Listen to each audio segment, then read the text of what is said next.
Coucou la belle communauté. Alors ce sera un petit live peut-être. Donc la fièvre est passée. C'est la voix qui est en train de dérailler actuellement et c'est ok. Ok, je suis en crise capillaire. J'avoue, je reconnais, je suis totalement en crise capillaire. J'ai décidé de relaisser pousser mes cheveux après des années et des années de cheveux courts. Et pour autant, l'entre-deux n'est pas évident. L'entre-deux n'est pas évident et quoi qu'il en soit dans la vie, l'entre-deux n'est jamais évident. C'est toujours inconfortable. Ce moment où on veut se les laisser pousser et bon, bah, ça dépasse là des oreilles et puis derrière, on ne sait pas trop quoi en foutre. Et, c'est valable pour les cheveux et c'est valable pour la vie. Alors, j'assume totalement d'avoir essayé. Ce matin, j'ai voulu me sécher les cheveux comme j'ai du temps. J'ai rien à faire, je suis confinée à la maison. Donc, j'ai voulu m'amuser, mais l'expérience, je ne suis pas coiffeuse en fait. C'est un concept. C'est pas ok pour moi. Et tout ça m'a amené sur les apprentissages. Parce que ce matin, j'ai eu une séance de coaching, enfin un bilan en tout cas, avec une personne qui se questionnait parce qu'on avait déjà, il y a un an en fait, échangé ensemble. Et elle m'a demandé un forme SOS. Est-ce qu'on peut faire une séance là pour refaire un point parce qu'en fait, ça n'avance pas. Parce qu'en fait, ça n'évolue pas. J'ai l'impression que c'est tout le temps la même boucle qui se répète. J'ai l'impression qu'il m'arrive tout le temps la même chose. Et c'est là où j'ai envie de vous apporter la notion d'apprentissage. On est là, on est des apprentis sages. On va vers quelque chose qui est plus lumineux, plus serein, plus équilibré. En attendant, on a à apprendre à devenir sage. On a à apprendre dans cette vie-là, en fait. On a à transcender des peurs, des doutes, des blessures, des blocages, des croyances, du transgénérationnel. Et en fait, il y a un schéma qui se répète, mais ça veut dire que la vie t'a proposé quelque chose. Tu as agi d'une certaine façon. Et quand la vie t'a reproposé la même chose, tu as agi de la même façon. Alors qu'en fait, quand la vie te propose quelque chose et que c'est pas ok pour toi, t'en prends conscience, tu fais un travail personnel, tu mesures qu'est-ce que tu as envie de faire évoluer chez toi, et la vie va te reproposer la même chose. Si ce n'est que si tu as travaillé sur ton expérience douloureuse, tu sauras dire non, tu sauras dire stop, tu sauras dire moi c'est ok mais je préfère comme ça. Et en fait c'est ça qui se joue. Pourquoi le développement personnel c'est si important ? Parce qu'on est robotisé. On fonctionne en mode automatique. Depuis notre plus jeune âge dans l'éducation, pardon mais j'ai la voix qui se coupe de temps en temps, dans notre éducation, on est habitué, et je le dis souvent, on est des conformés. On doit faire tous de la même façon. Il n'y a pas eu de part dans notre éducation à la créativité, à être en dehors des moules, à être en dehors des cases, à se trouver parfois borderline. Même être borderline, c'était même pas autorisé. Et donc, on a fait toujours de la même façon. Mais à un moment donné, quand tu te rends compte que ta vie, elle ne te convient pas, quand tu te rends compte que ta façon de faire n'est pas épanouissante, quand tu te rends compte que tu n'es pas équilibré entre ton pro et ton perso, quand tu n'es pas nourri dans tes relations, mais change quelque chose pour que quelque chose change. Et ça t'appartient. Ça doit venir de toi à l'intérieur. Et c'est ok que par éducation, par croyance limitante, des fois on est en vie et on ne sache pas comment faire. Alors là, effectivement, il y a des thérapeutes.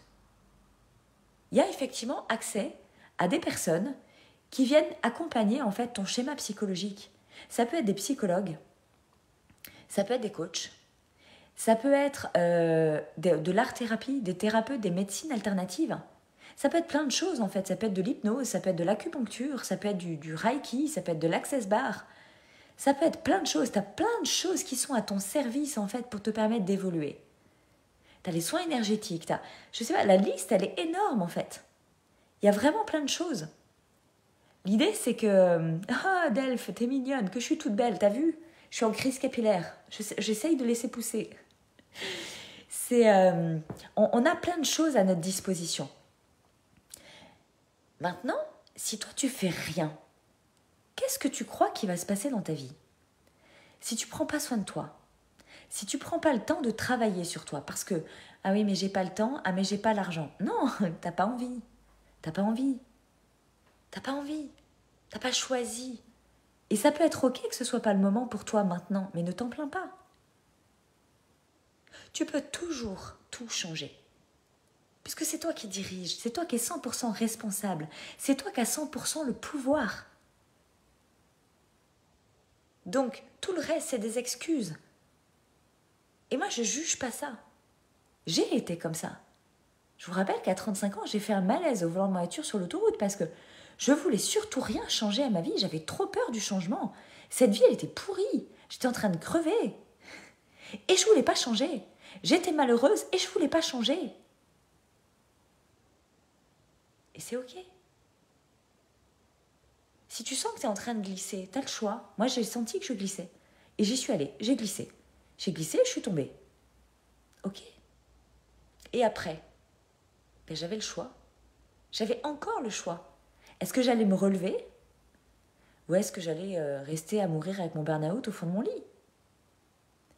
Est-ce que j'allais le faire seule ou est-ce que j'allais me faire accompagner?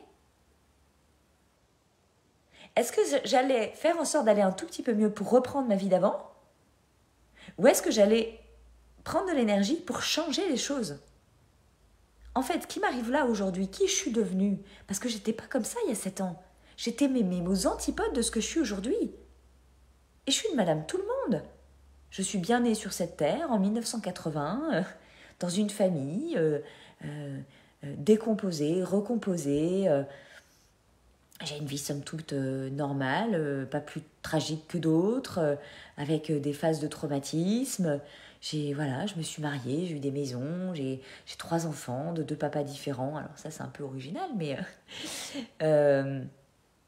je suis une femme sur cette terre, en fait. Je suis pas complètement une extraterrestre. Tous les messages que je vous partage de fais-toi une belle journée, c'est juste l'envie de vous dire que ça existe. Est-ce que c'est facile? Ben non, c'est pas facile d'en arriver là. Non, c'est pas facile le chemin pour arriver là, parce qu'il est question d'abattre tes peurs, tes blocages, tes doutes, tes croyances. Il faut être volontaire. Non, c'est pas facile, mais ça en vaut la peine. Donc si tu es dans une boucle, comme la cliente que j'ai eue ce matin, où je lui ai posé le cadre, j'ai dit mais c'est ok, tu as le droit d'être dans une boucle à partir du moment où tu ne fais rien pour en sortir, où tu répètes tout le temps les mêmes attitudes, les mêmes comportements, les mêmes situations.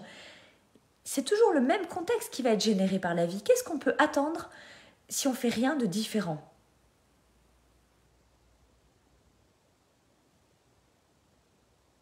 Qu'est-ce qu'on peut attendre si on fait rien de différent? À part qu'il y ait toujours la même chose qui se produise. Moi, je vous dis, t'as des questions, tu tâtes, tu sais pas, viens me voir. Ah oui, mais c'est pas le moment, j'ai pas d'argent. Qu'est-ce qui est important pour toi? Il y en a effectivement qui vont se dire, ah oui, mais non, là, j'ai pas d'argent parce que c'est les vacances, parce que bravo Chantal qui me dit qu'elle est en plein travail de transformation avec la dépression, mais que tout bouge pour tout remettre en place. Mais ouais, c'est ça. Alors attention, pour tout remettre à sa place. Attention, les petites boîtes bien rangées sur l'étagère. Si tu remets tout exactement comme c'était avant, tu risques de reproduire le même schéma, Chantal. Fais attention. Tu es une E.T., Laurence. Peut-être que je suis une E.T. Émotive, talentueuse, tu connais? Oui, je connais les émotifs talentueux, les atypiques, les surdoués, les consciences éveillées, les spirituels. Il y a tout un tas de mots que la société pose sur les profils qui sortent de la norme. C'est juste qu'il y a une norme et puis par phase, par vague, je ne sais pas comment ça fonctionne, je n'ai pas encore étudié ça. Il y a des éveils de conscience. Il y en a qui sont en éveil de conscience, il y en a qui ont la conscience éveillée, il y en a qui ont la conscience endormie. En fait, il y a trois stades. Et dans chaque stade, entre les stades, il y a des interstades. On s'éveille à la conscience, on grandit en taille, on grandit en âge, on grandit en maturité, on grandit en expérience de vie. Et à chaque séquence de vie, on a la possibilité d'éveiller notre conscience. On a la possibilité de faire quelque chose de différent, on a la possibilité de vouloir quelque chose de différent. C'est juste de l'éveil de conscience.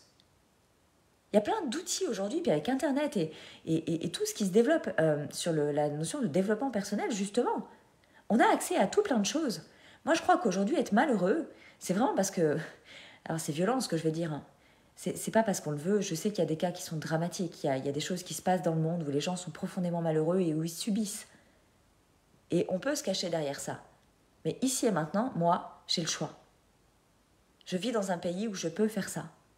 Je vis dans une société où il y a plein de choses qui sont open, qui sont ouvertes. J'ai le choix de saisir ces opportunités ou pas. J'ai le choix tout le temps, en fait. J'ai le choix tous les jours. Là, j'ai le Covid. Ça m'a fait annuler 2 dates. Mes enfants sont partis 2 jours plus tôt. J'ai pas pu vivre avec eux les 2 derniers jours qu'on avait prévu de vivre ensemble. J'ai le choix de pleurer sous ma couette ou de me dire ça va bien aller et de faire ce qu'il faut et de me soigner. Je fais ce qu'il faut pour moi. J'attends pas que le toubib vienne. J'attends pas qu'on vienne m'anesthésier à coups de cachet. Non, je fais ce qu'il faut. Je prends soin de moi. Je dors, je me repose. Je réfléchis, j'introspecte. Je questionne. Je questionne. C'est ça la puissance du coach. C'est la question. C'est ce que toi, on t'a pas appris à faire, à te questionner. Et c'est ok. Mais on est là pour ça. C'est la question puissante. Qu'est-ce qui fait que le Covid arrive maintenant dans ma vie? Mais je sais pourquoi le Covid arrive maintenant dans ma vie. Et parce que je me pose la question, je peux prendre conscience que ça arrive maintenant, parce que tous les ans, le mois de juin est intense pour moi.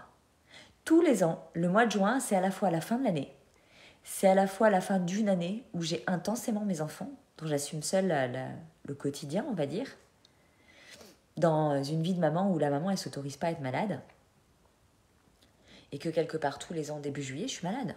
Donc cette année, c'est la version Covid, mais l'année dernière, c'était une grosse angine avec beaucoup de fièvre. Et pour autant, l'année dernière, quand j'ai pris conscience de ça, j'ai dit « Ok, tu fais plus light ton planning du mois de juin. » Donc, effectivement, professionnellement, j'ai fait plus light mon planning du mois de juin. Et pour autant, parce que j'ai eu de la liberté dans mon planning professionnel, j'ai rempli de tout un tas de choses pour les autres. Intéressant. Donc, je remets, là, aujourd'hui, dans mon planning de l'année prochaine, attention juin, break off. Nada. Rien pour les autres, pas trop pour le travail, et beaucoup pour soi, pour atterrir de la fin de l'année, pour atterrir de ce corps qui est fatigué, pour atterrir de tout ce que je peux donner, partager, transmettre, enseigner. Parce que à chaque fois que l'été arrive, c'est la période où mes enfants partent chez les papas, où ça me laisse, alors d'habitude c'était 15 jours, là c'est 1 mois. Pour la première fois, j'ai 1 mois seul, 1 mois plein, 1 mois sans contrainte, sans obligation. J'ai 1 mois pour moi. Et quand ça arrive, c'est comme si je décompresse, je relaxe, il y a des choses qui tombent. Et donc, parce que je relâche, eh ben, ça laisse de l'espace à mon corps de s'exprimer. Et il est en train de me dire « T'as pas été très sympa avec toi ces derniers temps. » Et c'est ok, j'accepte. J'avais demandé du temps, j'avais demandé de l'espace, j'avais demandé à pouvoir me reposer. J'avais demandé à pouvoir me mettre en ressources, à pouvoir introspecter. Bon, j'avais juste oublié de préciser à l'univers que j'avais à cœur de vivre cette période en bonne santé. Donc, il m'a envoyé un petit coup de Covid. Ça m'apprendra à être plus précise sur qu'est-ce que je désire vraiment. Et la question que tu peux te poser ici et maintenant pour ce qui se joue pour toi, oui Delphine, sortir de sa zone de confort et oser faire différemment, se changer pour changer sa vie. Mais oui, c'est exactement ça. Il y a vraiment cette démarche de qu'est-ce que tu désires? C'est ça la première question à te poser. Tu es ici et maintenant. Qu'est-ce que je désire? Qu'est-ce que je désire dans ma journée? Qu'est-ce que je désire dans ma vie? Quand je te dis fais-toi une belle journée, se faire une belle journée, ça commence par se demander qu'est-ce qui ferait de ma journée qu'elle soit belle? C'est qu'est-ce que tu désires dans ta journée? Et parce que tu mobilises le désir, ok, de quoi j'ai besoin pour accéder à mon rêve, à mon envie, des fois c'est de se faire aider. Des fois c'est d'être seul. Des fois c'est de changer des toutes petites choses. Une toute petite chose entraîne la bousculade en fait dans le système. Notre vie, c'est comme un engrenage en fait. Quand on est en mode automatique, quand il n'y a pas d'espace pour respirer, quand il n'y a pas d'espace pour introspecter, pour méditer, pour prendre soin de soi, pour se poser les bonnes questions, vois ça vraiment comme la mécanique dans une montre, dans une horloge. À partir du moment où tu changes un écrou, un ancrage, un rouage, ça change tout. Il n'y a plus rien qui fonctionne de la même façon. Et toi, tu as souvent peur de changer quelque chose parce que tu as l'impression que tu vas perdre le contrôle sur tout le reste. Mais rien du tout. Rien du tout. Tu choisis ce que tu veux changer et pourquoi tu veux le changer. À partir du moment où tu choisis, ça veut dire que tu acceptes. C'est quand tu subis que le changement, il n'est pas OK pour toi. Vous voyez, dans tout ce que je viens de vous partager, il y a tout un tas de notions et c'est OK que tu n'en sois peut-être pas tout à fait là. Si tu n'as jamais travaillé en développement personnel, il y a peut-être des choses que tu ne comprends pas. Fous-toi la paix. Dans mon message aujourd'hui, dans mes messages en général, que tu peux tous intégralement retrouver sur ma chaîne YouTube, où j'ai laissé l'historique depuis 2019. Parce que j'ai pas honte de qui j'étais, moi, en 2019. Parce que je suis fière de voir la personne que je suis devenue aussi en 3 ans. Je suis fière de mesurer l'évolution. Et en même temps, je laisse ces vidéos à ta disposition parce que si tu n'en es peut-être pas là où j'en suis aujourd'hui, peut-être que si tu regardes qui j'étais il y a 3 ans, peut-être que tu peux mieux connecter avec celle que j'étais il y a 3 ans. Mais au moins pour te dire qu'il y a des pistes d'évolution possibles. Il n'y a rien qui est fatal dans la vie. En fait, tu es 100% responsable. Là où ça devient fatal dans le sens, bah oui, c'est comme ça, c'est écrit, j'ai pas le choix. Non, en fait, tu choisis de subir. Quand tu dis que tu n'as pas le choix, tu choisis de subir. On a le choix tout le temps. C'est contrairement à quand on était petit, on était sous la direction, en gros, de l'éducation. L'éducation parentale, l'éducation nationale. On nous imposait ce qu'on devait faire. Mais tu es devenu grand ou grande. Tu es libre de choisir ce qui est bon pour toi. Peut-être que tu t'y autorises pas, et ça, c'est encore autre chose. Peut-être que tu t'autorises pas à être et faire comme bon te semble. Mais là, il y a un tas de croyances à démonter. C'est ça que je veux te partager, c'est que moi, j'ai vécu plein de souffrances, j'ai vécu plein de douleurs, et j'en vis encore. Mais je ne les vis plus du tout de la même façon. Je ne les vis plus du tout de la même façon. C'est pas aussi souffrant, c'est pas aussi douloureux. Et il y a encore des étapes qui m'attendent, et je le sais, il y en a que je ressens, il y en a une que j'appréhende énormément. D'ailleurs, vous voyez, c'est en train de monter de suite. Je sais de quoi je parle, et pour l'instant, ça c'est quelque chose de très personnel que je vais garder pour moi. Et c'est rare que je fasse ça, mais je préserve aussi ma sphère privée. Et je sais qu'il y a une étape qui va se produire et qui sera douloureuse, mais douloureuse. Et des étapes de vie douloureuses, il y en aura encore plein. C'est le seul moyen d'accéder au bonheur, c'est d'accepter la douleur. C'est d'accepter la douleur sans l'anesthésier, en fait. C'est comme, ce matin, j'étais dans le partage aussi avec une personne qui me disait qu'elle avait mal au rein. Et donc, effectivement, comme tout ce qui est bobologie, et on a tendance à prendre des médicaments. Quand on a mal à la tête, on prend des cachets pour la tête. Quand on a mal au rein, on prend des cachets pour les reins. Quand on a mal au genou, on met de la crème ou on se fait opérer. Mais on ne travaille jamais sur la cause racine. Qu'est-ce que le mal a dit ? On anesthésie le mal, en fait. Et c'est OK, hein, je ne dis pas qu'il ne faut pas prendre de cachet ou pas se faire opérer. Hein. C'est OK de faire appel à la médecine pour réparer. Mais le truc, c'est que tu peux réparer de façon superficielle, mais à partir du moment où tu ne plonges pas dans ta douleur, où tu ne plonges pas dans ta blessure, elle va revenir. Ce matin, j'ai échangé avec une autre personne où il était question du genou. Le genou, c'est aussi la relation le je et le nous. Qui je suis moi, qui je suis dans la relation, qui nous sommes. Les reins, c'est effectivement la fluidité, le nettoyage, l'alignement, comme beaucoup d'organes d'ailleurs. Il y a le mal de tête, souvent quand je me prends la tête. Le dos, j'en ai plein le dos. Qu'est-ce que tu fais concrètement ? Si tu fais rien, tu peux pas dire « Ah oui, mais moi, j'ai mal au dos et je peux rien y faire. » Attention, je sors, il y a des pathologies. Mon papa est malade une maladie orpheline qui n'a pas de traitement, qui n'a pas de soins. Et c'est important pour moi de vous le partager. Parce qu'on pourrait me prendre un petit peu légère sur certains de mes propos. Je ne parle pas pour les cas particuliers. Je parle globalement de ce que je perçois dans la société, de ce que je regarde en moi, de qui j'étais avant, de comment je vivais, de ce que je faisais.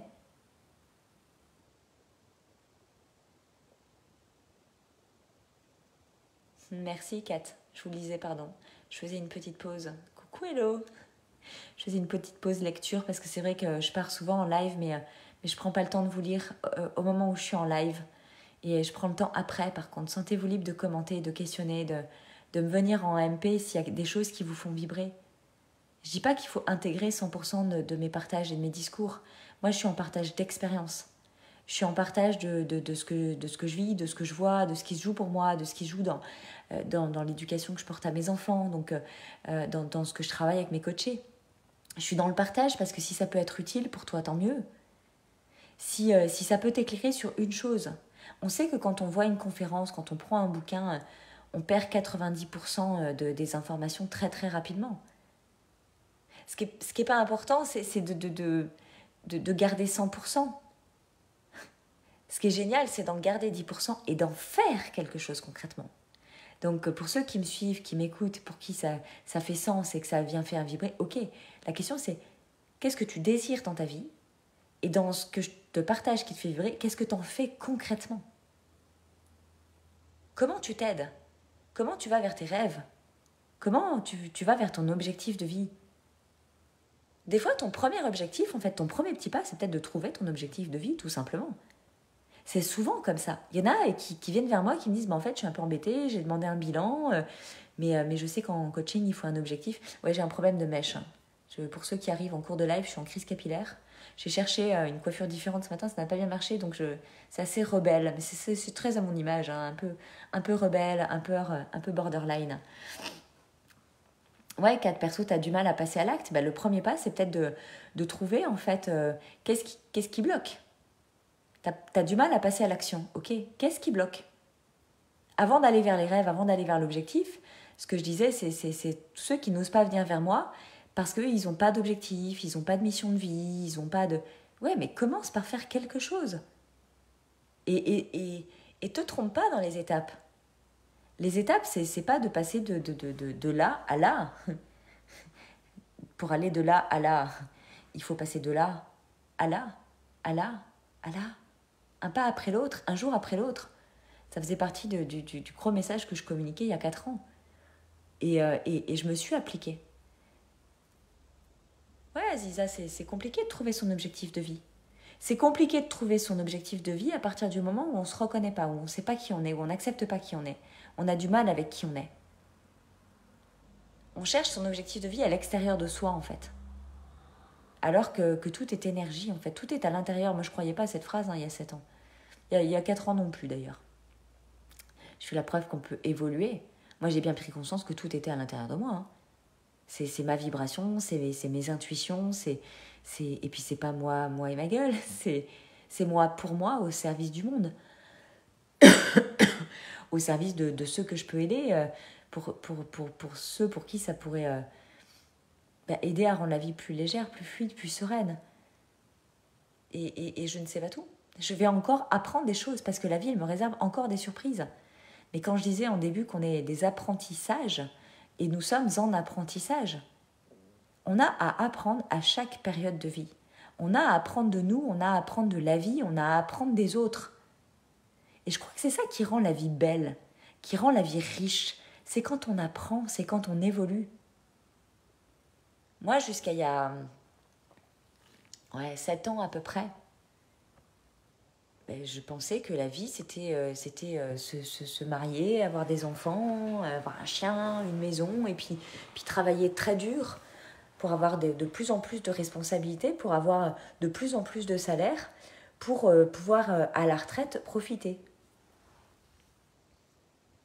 Comment vous dire que ce message, il vibre pour aucune des personnes que j'accompagne? Ça a été dans une génération, ça a été le rêve d'une génération, ça a été les attentes d'une génération par rapport à ce qui s'était joué dans la génération qui les a précédés. Mais ok, ici et maintenant, nous, on a le droit de rêver d'autres choses en fait. Le monde a évolué, le monde a changé, on a le droit d'avoir des rêves différents. On a le droit d'être différents les uns des autres.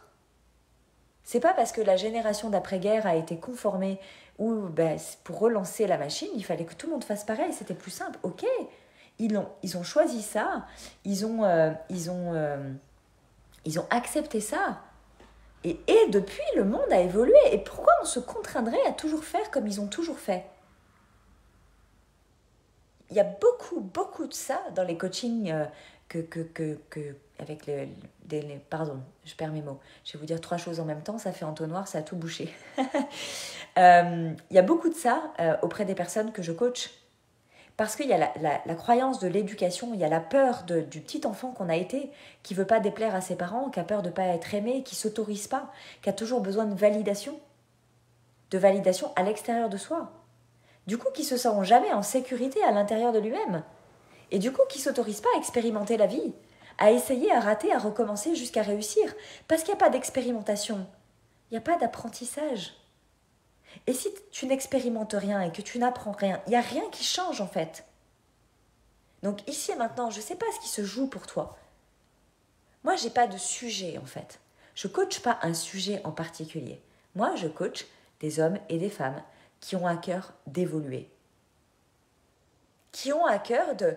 C'est pas forcément un grand waouh, c'est pas forcément d'en être là où j'en suis ou d'en être au-dessus de là où j'en suis, parce que moi, j'ai encore tout un long chemin devant moi. Si vous allez sur ma chaîne YouTube, vous verrez que les vidéos il y a 3 ans, je ne partageais pas la même chose. Je ne suis pas totalement désaxée, hein. Je me reconnais quand même. Mais je me reconnais dans comment j'étais il y a 3 ans. Il y a des étapes. Et si dans ce que je te partage aujourd'hui, il y a des choses qui te font vibrer, il y a des choses qui font sens pour toi, même si c'est un tout petit truc, c'est peut-être par ce petit truc que tu as commencé. Et pour moi, c'est ok d'accompagner ce qui pour toi te semble être un tout petit truc. Mais sauf que c'est un truc énorme. Si c'est le petit grain de sable qui est venu se mettre dans l'engrenage, mais libérer le grain de sable, c'est énorme. Il est peut-être tout petit, et des fois tellement petit que tu ne le vois pas. Et qu'avec mes questions, avec mon regard extérieur sur ta vie, je peux te dire, j'ai bien entendu tout ce que tu m'as dit là, mais de ma perception, tu regardes bien là, il n'y a pas un petit grain de sable ici? Ah bon, tu crois? Au regard de ce que tu me partages, moi, ce que j'entends, il y a ça et ça et ça. Et puis là, d'un coup, ah mais ouais, mais c'est tellement ça, mais t'as tellement raison. Non, j'ai pas raison. Je prends juste le temps de t'écouter. Je prends juste le temps de faire ce que tu n'as pas encore appris à faire toi avec toi-même. Je prends juste le temps de te poser les bonnes questions, c'est-à-dire de faire ce que tu n'as pas encore appris à faire toi avec toi-même. Et comment tu peux apprendre à le faire si tu t'autorises pas à être différent de ce que tu as toujours fait jusque-là, si tu t'autorises pas à te libérer du temps, de l'énergie et de l'argent, à investir clairement sur toi en développement personnel pour apprendre à faire ça. Moi, j'ai d'abord appris à me poser les bonnes questions. On m'a d'abord posé les bonnes questions et j'ai appris à me poser les bonnes questions. Et du coup, après, j'ai pu transmettre mes bonnes questions. Mais il y a un cheminement en fait. Il n'y a pas d'attente. Il n'y a pas, ouais, je vois 4, les peurs et les personnes toxiques. Ok. Mais en fait, c'est dur ce que je vais dire. Mais les personnes toxiques, on les attire. À partir du moment où on se met en mode proie, où on est quelque part victime, où on subit les choses, on attire les personnes toxiques. Manipulation, pervers narcissique, tout ce qu'on veut. À partir du moment où on ne prend pas le pouvoir sur sa vie, on n'a pas la tête haute, on est engagé, on se sent puissant, confiant, on attire les proies. C'est comme dans les troupeaux. Dès qu'il y a un animal blessé, c'est forcément l'animal blessé qui va se faire attaquer. Parce qu'il est plus vulnérable. Donc, quand les relations sont toxiques autour de nous, l'idée, c'est de venir gonfler sa confiance en soi. C'est de se reconnaître, c'est de prendre sa place. C'est ça qui se joue. Ouais, Déborah, tu viens de balancer ton boulot. Ok, si tu as senti que c'était comme ça, c'est que ça vibre comme ça à ce moment-là. Et après, pose-toi les bonnes questions. Qu'est-ce qui fait que tu as balancé ton boulot? Là, tu vas être en capacité de dresser la liste de « je veux plus, je veux plus, je veux plus, je veux plus ». Ok. Mais tant que tu es sur le « je veux plus, je veux plus, je veux plus », dans les phrases négatives, tu vas attirer tu vas attirer en fait des personnes ou des situations ou des contextes qui correspondent à ce que tu ne veux plus. Donc, de ta colonne « je ne veux plus » transforme en « je veux ». Je veux, je désire, je rêve, j'aimerais, je voudrais. C'est souvent la première phrase que je vous demande de faire en coaching. Dis-moi ce que tu voudrais. Audrey, je voudrais. Audrey, à l'issue de ce coaching, je voudrais comprendre, avoir, savoir, réaliser, entreprendre. Qu'est-ce que tu voudrais en fait? Qu'est-ce qui vibre pour toi?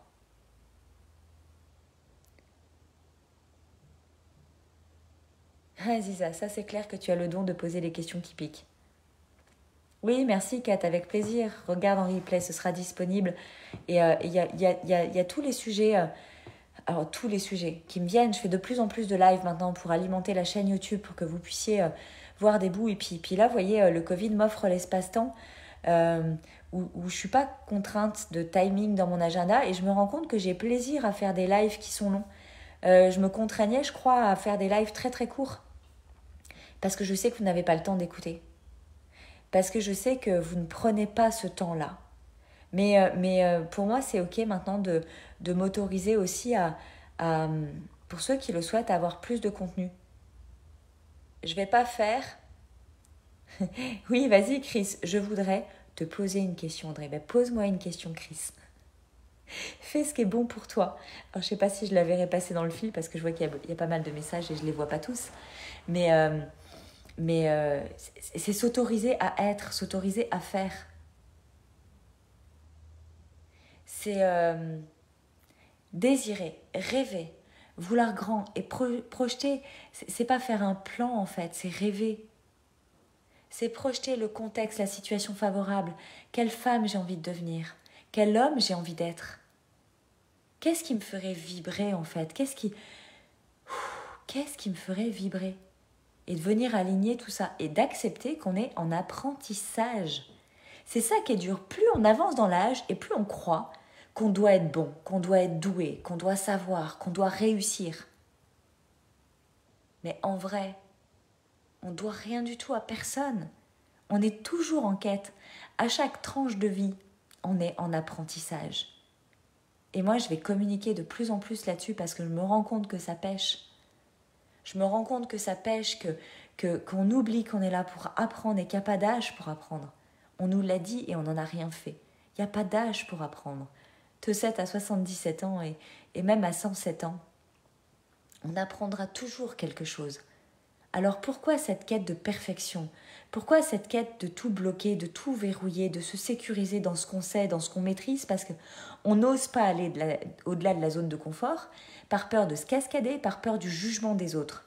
Ok, alors ça veut dire qu'on en revient à subir une zone de confort qui est devenue inconfortable. Oui, rêver sa vie. Rêver sa vie et vivre ses rêves. Cette phrase, elle est bien connue. C'est comme le fait que le mot rêver, mine de rien, tu peux le prendre dans tous les sens. Rêver à l'endroit ou à l'envers, ça fait toujours rêver. Rêve dans tous les sens. Ça marche de toute façon. Je trouve que la vie, elle est plus vibrante de rêver, de dire ça, j'aimerais, je voudrais, je désire, que de dire, ah mais ça, j'aime pas, j'ai pas de chance, c'est toujours à moi que ça arrive, et puis c'est tout le temps pareil, puis j'y arriverai jamais. C'est un choix. Comme moi, j'avais le choix de dire, ah, j'ai le Covid, fait chier, j'ai dû annuler 2 dates que j'avais tellement envie de faire. C'est pas grave. Si j'ai tellement envie de les faire, je les referai. Et le fait et le comble est que hier, on m'a téléphoné. J'étais au fond de mon lit avec ma fièvre. Quelqu'un que je suis sur les réseaux sociaux, parce que je trouve que c'est une personne chouette et inspirante, qui m'a contactée hier et qui me propose de faire à côté de chez moi une date avec 100 personnes, une intervention où je monte sur scène. Cool. Cool. Ok, je crée de l'espace, il y a des choses qui se passent. Est-ce que j'ai peur? Oui. Est-ce que je lui ai répondu? Oui, de suite, avant même qu'il ait fini sa question. Pour pas me laisser le choix de dire non, pour pas me laisser le temps d'avoir peur. C'est ça la vie. Moi je dis oui. Souvent je vous partage, si j'ai peur alors je le fais. Parce que si j'ai peur, ok, on a le droit d'avoir peur. Mais peur. Oui Chris, je t'appelle après mon live. Si on a peur, et qu'on reste dans sa peur, on fera jamais rien. Sauf que le truc, c'est que la peur, on n'en meurt pas. Alors, quelle est la prochaine étape? Qu'est-ce que tu as capté en message dans mon live, qui a résonné pour toi, et qui serait peut-être ta prochaine étape? En apprentissage, en fait. Juste pour faire évoluer quelque chose. Si tu veux, tu me fais un MP, tu me partages. C'est quoi ta prochaine étape à toi? Et en quoi je peux t'aider? Allez, je vous laisse, j'ai la voix qui s'éteint. Je vous souhaite une très belle journée. À tout vite.